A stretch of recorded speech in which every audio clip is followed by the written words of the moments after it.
It attacks silently in the dark, leaves no footprints, and drains its victims dry. In the quiet corners of the countryside, farmers whisper its name with a mix of fear and dread. Eyewitnesses swear they've seen its glowing red eyes pierce the blackness of the night.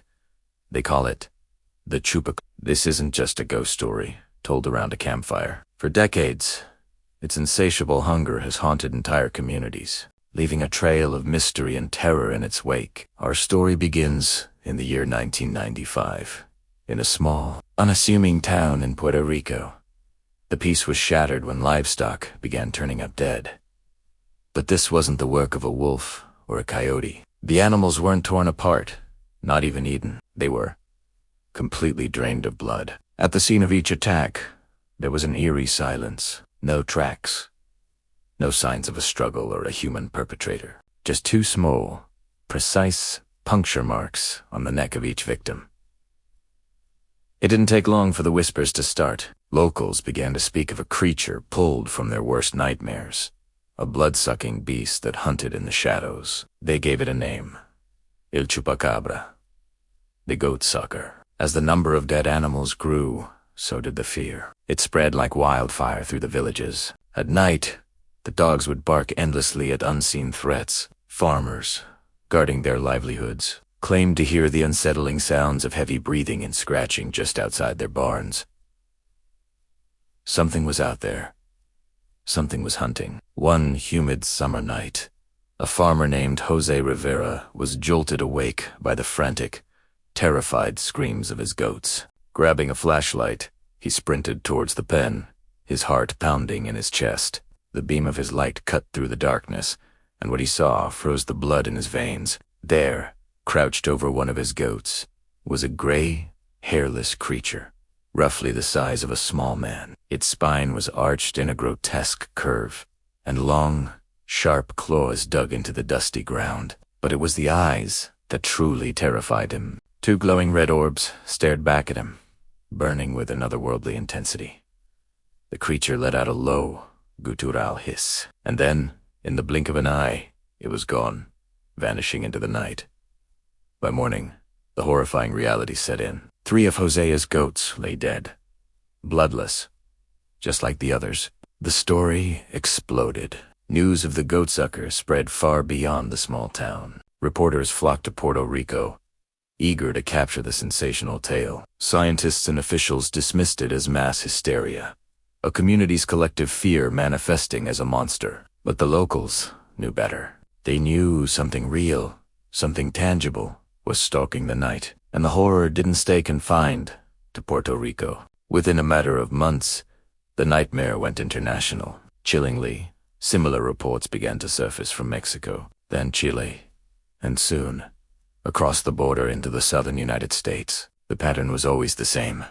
Livestock mysteriously drained of all their blood. No tracks.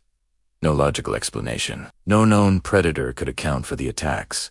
Eyewitness descriptions, though varying slightly, painted a consistent and terrifying picture. They spoke of a creature with gray or greenish, leathery skin. They all mentioned the large, glowing red eyes that seemed to shine in the dark. Many described long fangs or sharp, needle-like teeth, perfect for puncturing flesh, and a common feature was a row of spines running down its back, like a reptile. In Texas, the legend took on a new life. A rancher, startled by a commotion on his property, claimed he fired his rifle at a strange creature near his livestock. He swore that the being, unfazed, leapt over a 6-foot-tall fence with impossible ease and disappeared.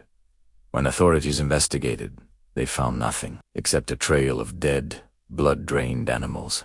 Skeptics scrambled for rational explanations. They blamed packs of wild dogs, perhaps afflicted with a severe case of mange that would explain their hairless appearance. Some academics proposed a new, undiscovered disease, but no autopsy could ever explain the surgical precision of the wounds on the victims. No predator in the animal kingdom leaves its prey with every single drop of blood gone. Biologists who studied the sites found no discernible tracks. Seasoned hunters, who could track any known animal, never managed to catch one. And yet, the attacks kept happening. The mystery deepened, and the theories grew wilder. Some speculated that the Chupacabra was a government experiment gone horribly wrong, a genetic monstrosity that had escaped from a secret lab. Others whispered about a more cosmic origin, suggesting it was an alien creature, a pet or a specimen, accidentally unleashed on Earth. In 2004, the story took another compelling turn in rural Texas. A woman named Phyllis Kenyon found herself at the center of the phenomenon. Night after night, her chickens were being killed in the same bizarre, bloodless manner. Determined to find the culprit, she set up cameras around her property. One evening, as twilight settled over her farm, she stepped outside and saw it. Standing in the pale moonlight was a thin, hairless figure with a hunched back. It was just standing there, silently watching her house. When she let out a scream, the creature bolted into the dense brush, moving faster than any animal she had ever seen. Later, she found one of her chickens nearby. It had the same 2 telltale puncture marks. And once again, there was no blood.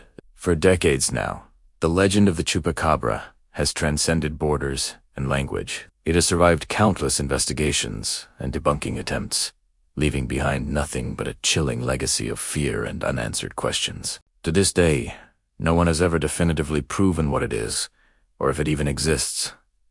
But the attacks, they still happen. Farmers in remote areas still report finding their animals mysteriously drained. And on quiet nights in the countryside, when the wind is still and the world seems asleep, some people claim they can still hear it. A low, guttural growl carried on the breeze. Just moments before their livestock goes silent. It's a chilling reminder that the night is never truly quiet, when something hungry is watching.